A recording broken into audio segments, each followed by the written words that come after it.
వామ్మో! ఏంది కిచెన్ ఇలాగైపోయిందిరా నాయనా! దేవుడా! ఎలా క్లీన్ చేయాలిరా బాబు! కొంచెం వంట ఎక్కువైతే చాలు ఫ్రెండ్స్, ఇలాగ కిచెన్ అంతా ఖరాబ్ అయిపోతది. నాకు ఇలా చూస్తే ఒక రకమైన ఇరిటేషన్ అయితే వచ్చేస్తదనమాట. ఇంక వెంటనే క్లీన్ చేసేయాలి. అసలు ఇలా చూస్తూ అలా ఉండలేను అసలు. ఇంక స్టార్ట్ అయితే చేసేసాను. కిచెన్ అంతా క్లీన్ చేయడం అంటే మామూలుగా చేయలేదు నాకసలు. ఇలా చూడాలంటే చిరాకు అస్సలు. ఇంక గిన్నెలైతే మొత్తం ఆగకుండా నాన్ స్టాప్‌గా ఫాస్ట్‌గా క్లీన్ అయితే చేసేసాను. అలా చేస్తేనే నాకు కొంచెం మైండ్ ఫ్రెష్ అనిపిస్తదనమాట.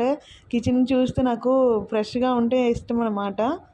ఇలా నాలాగే ఎవరైనా ఉంటే కామెంట్ బాక్స్‌లో కామెంట్ చేయండి ఫ్రెండ్స్. ఇంక నెక్స్ట్ అయితే నేను గ్యాస్ కూడా క్లీన్ అయితే చేసేసుకున్నాను. గ్యాస్ క్లీన్ అయితే చేసుకొని చక్కగా ఇంక ఫినిష్ అయితే చేస్తున్నాను వర్క్ అంతాన.